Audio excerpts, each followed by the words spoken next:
네, 나는 공부하는 사람이고 책 읽고 글을 쓸 때 가장 행복하다. 22회 양창수 선배님 모셨습니다.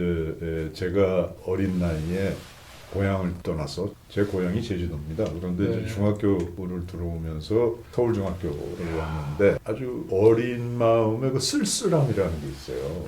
그래서 이걸 어떻게 메꿔 나가고 나를 어떻게 세우느냐라고 하는 것이 어려운 문제로 다가왔습니다.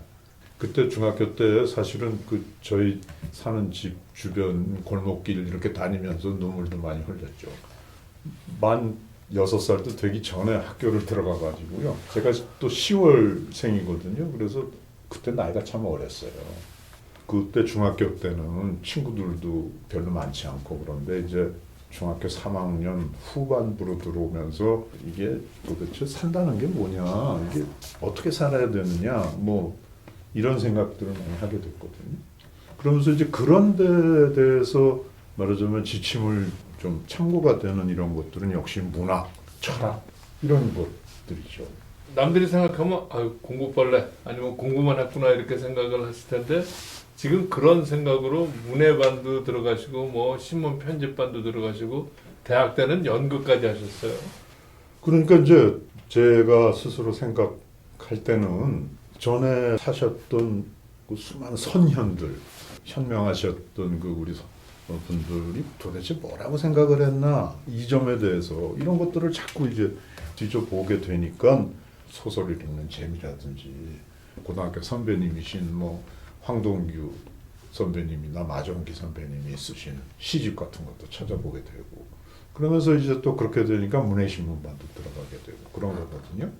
그런데 그게 이제 1964년부터 이제 중학교고 고등학교는 67년부터인데 그때가 이제 역사적으로 우리말로 된 아주 기본적인 문학 철학에 관한 문헌들이 한참 많이 나와 있어서 그거를 열심히 들여다 봤고요. 그 다음에 그런 것들을 보면서 가만히 생각을 해보면은 사람은 다 죽어요. 예, 그러니까 뭐 죽고 나서 뭐가 남겠어요. 그러니까 뭐 몇만 년, 몇십만 년, 몇억 년 이렇게 돼 있다는데 예를 들면 100년을 살았다라고 하는 것이 뭐 그렇게 큰 의미가 있겠습니까? 그렇다고 해서 뭐 허랑방탕하게 할 거냐? 뭐 그런 것도 한 선택이라고. 저는 그것도 한번 생각을 해봤습니다. 그것도 사는 사나의 방식으로서는 충분히 가능한 것이 아닌가. 남한테 해를 끼치지 않는 한에서. 그런 생각도 했는데 결국은 제 마음을 사로잡은 것은 괴테였습니다. 뭐 파우스트도 그렇지만 뭐 기타 그 괴테가 쓴 여러 가지 소설이나 이런 걸 보면은 그 사람도 다 허무라고 하는 것들을 기본에 깔면서도 그 조그만 가능성이 있지 않느냐. 그리고 그거를 싹 틔워서 꽃 피워보는 그것도 가능성 아니냐. 그러면 그쪽으로 한번 가보자. 그리고서 이제 제가 그 당시는 이른바 실존주의 뭐 이런 자료들이 많았는데 어느 날 제가 까미의 책을 읽어봤더니 그 맨 앞에 그 그리스 시인의 시를 인용을 해놨는데 뭐라고 돼 있냐면 불사의 생을 바라지 말고, 그러니까 죽지 않는다라고 하는 걸 바라지 말고 가능성을 다하라 하는 게 핀다로스라고 하는 시인의 시인데 그거를 이제 앞에다 내걸어놨어요. 그게 제 가슴을 쳤습니다. 그러니까 그래 안 죽고 100만 년 산다고 하는 거 나 100년 살면서 꼭 있는 거를 갖다가 가능성을 다 하는 거나 그게 그거다 이런 생각이 들어서 옳지 한번 그런 쪽으로 나를 다잡아 봐야 되겠다 하는 생각을 했던 것이죠. 그러니까 제가 가지고 있는 게 뭐냐, 가장 기본적인 거는 시간이에요. 제가 궁금해요. 선배님 아마 고등학교 때 여러 스토리를 갖고 계실 것 같아요. 들려주시죠.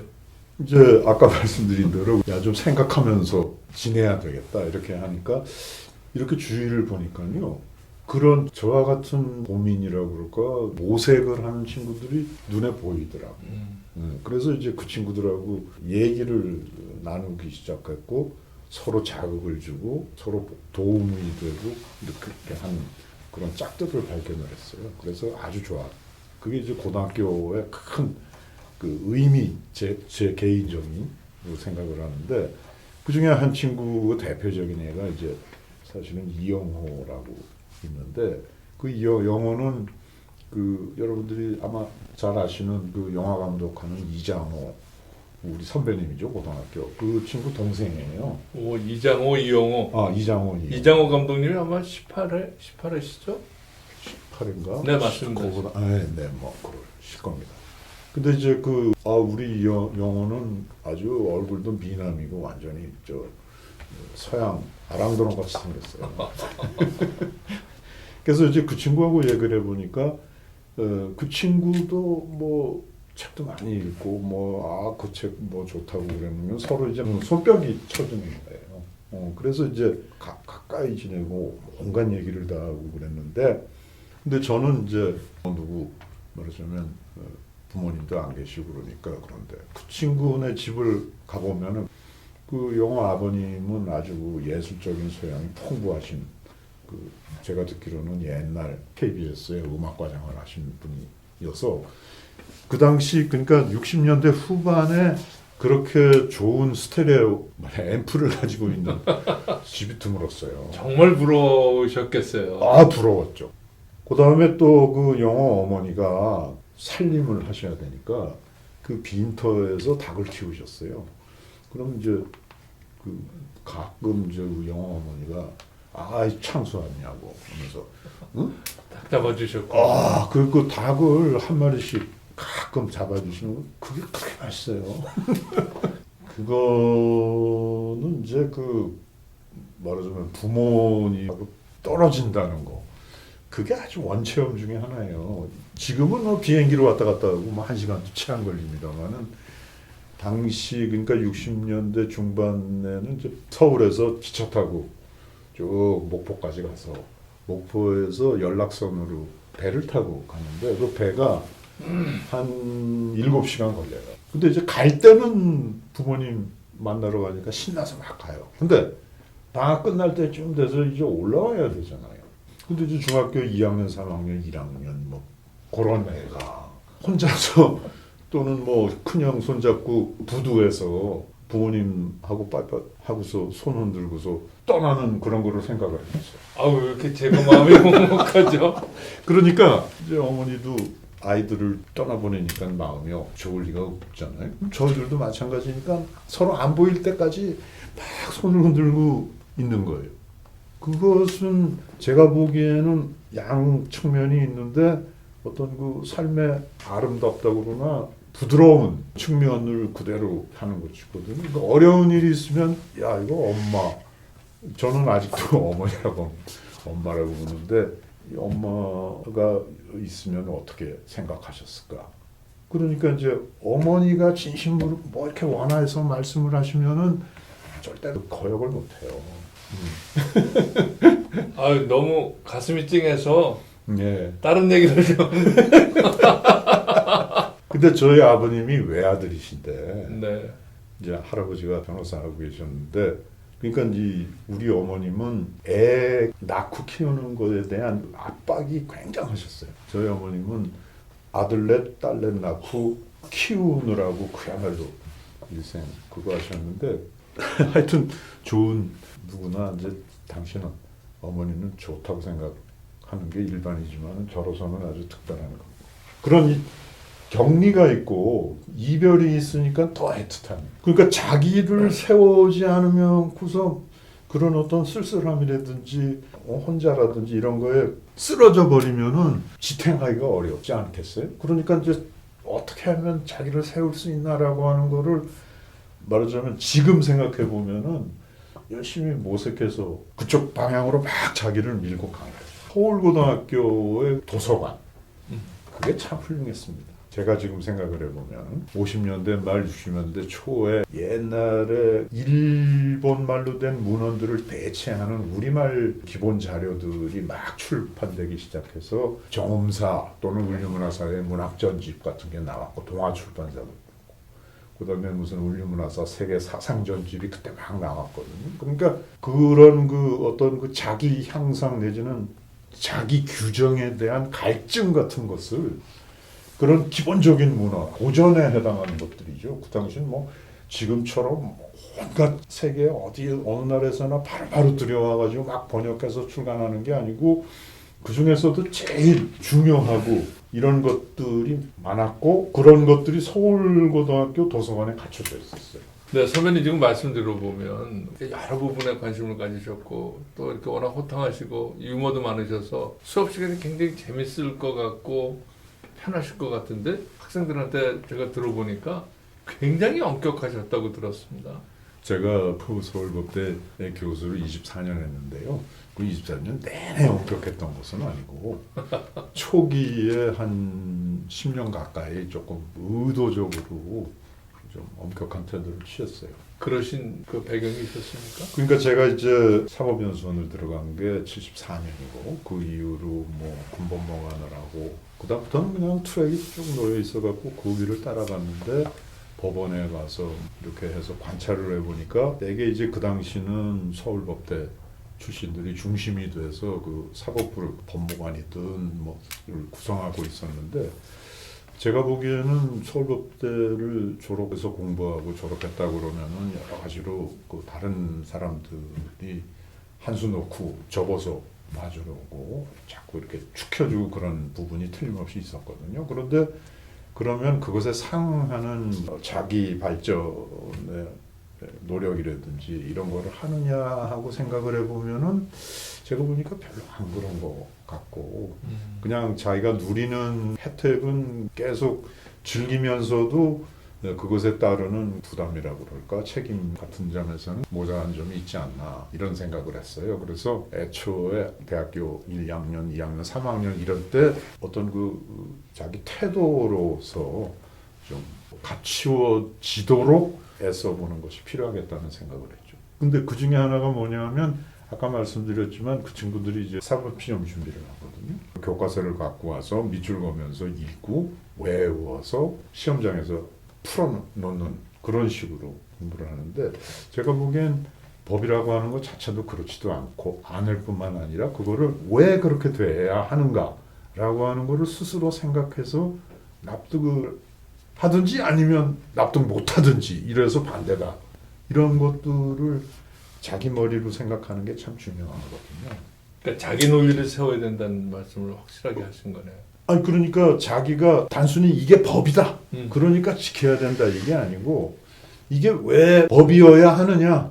왜 옳으냐? 법은 당연히 옳은 것을 주로 이제 쫓아가야 되는 거 아니겠어요? 근데 제가 보니까 그런 식으로 수동적으로 판단력이나 이성을 발휘하지 않고 일방적으로 받아들여서 공부하는 거는 아무리 암기력이 좋고 뭐 글을 잘 쓴다 하더라도 그거는 제가 생각하는 법률가로서는 조금 문제가 있는 게 아니라는 생각을 해서 제가 학생들한테 여러 가지 과제를 내주고 미리 얘기를 하고 스스로 생각해서 왜 그게 그 법리가 이렇게 돼 있느냐 네 스스로 한번 설명을 해봐라 이런 과제들을 많이 내줬죠. 그런데 역시 처음에 가니까 타성이 있어서 그런지 또는 뭐 여러 가지 자기 그 사법시험 준비를 하는 공부 스케줄이 있겠죠. 그래서 그런지 별로 그렇게 자기 머리를 굴리려고 하지 않더라고요. 아마 그 서울법대 들어오기 위해서 그 쭉 중고등학교 때부터 그 입시 공부의 과정이 아마 그러지 않았나 싶어요. 그래서 제가 그거를 깨야 되겠다고 아주 굳게 결심을 하고 일종의 연극을 좀 했죠. 그 주시는 말씀 중에도 지금 생각해 보면 시험에 붙기 위한 공부들을 주로 하고 있는 사람들한테 생각하라고 했을 때 아마 힘들었겠지만 아마 졸업하고서는 가장 기억에 남는 교수님 양창수 교수님도 그분 중에 한 분이 아니셨을 것 생각합니다. 뭐 지금 우리 제자들 뭐 이번에 제 고위 논문집이 나왔는데 고위 기념 논문집이 거기 이제 쓴 그 글들을 보면은 저 김 교수님 말씀하신 그런 얘기들을 많이 했더군요. 예를 들어서 이미 야 이런 문제에 대해서 생각해봐. 그렇게 과제를 냈잖아요. 그러면 수업을 진행하다가 아무개 아주 무작위로 불러요. 그래서 아 그거 어떻게 생각해? 그러면 우물우물 하든지 아니면 교과서에 써 있는 거 그대로 반복을 하거든. 아니 그거 말고 너는 어떻게 생각하냐고. 이렇게 하면 뭐 그냥 뭐 대답 못하고 그러는 거죠. 그러면 네가 내 말을 안 들으니 내가 나가든지 네가 나가든지 둘 중에 하나다. 뭐 이런 식으로. 그러니까 이 서울법대 내가 서울법대까지 들어왔는데 저 선생이 나를 뭐 이런 식으로 생각하는 거예요. 그럼 그건 선생님이 굉장히 엄격하다고 막 그러는 거예요. 그 양창수 선생님의 교수님이 야 나도 서울법대 나왔어. 아니 나도 사법고시였어. 그렇게 네. 얘기 못하고 하여튼 그래서 처음에는 조금 좀 어색하다 그러나 쇼크였나 봐요. 저는 친구들로서. 지금 말씀을 들으면 엄격하다기보다 그 타성에 젖은 시험 공부하는 학생들에게 도전하고 너가 왜 법관이 돼야 돼? 법관이 되면은 뭘 하려고 해? 아유 그렇게 그거를- 이해를 해주셔서 정말 감사드립니다. 저는 사실은 도전했던 그런 취지였어요. 그러면요. 네. 아니 저도 가르치는 선생으로서 그대로 말고 네 생각은 뭐야라고 자꾸 묻고 그러니까 예를 들면 무슨 하나의 시가 있어요. 간단한 시가 있는데 그거를 아이 좋으네 하면서 외우잖아요.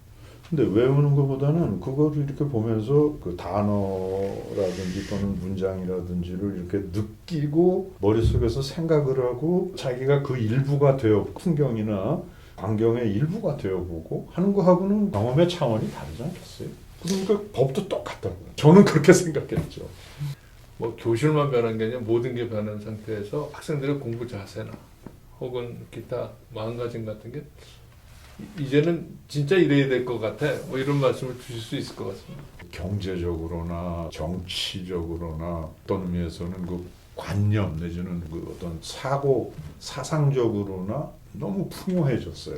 네. 그것은 결국은 선택하고 자기가 어떤 거를 좋아하면은 옳다고 생각하면은 그것을 자기 것으로 만들고 그것을 실현하고 부딪혀보고 해도 그만큼 자기를 실현할 가능성이 그만큼 높아졌다는 얘기거든요. 근데 우리가 좋은 사회를 만들어 나간다라고 하는 것이 바로 그런 가능성 폭을 넓힌다라고 하는 것이기 때문에 저는 요즘 공부하거나 뭐 이렇게 하시는 분들한테 그 자기를 믿고 여러 가지 선배님들이나 어른들을 믿고 한번 밀고 나가보라고 감히 권하고 싶어요. 가능성에 도전하라.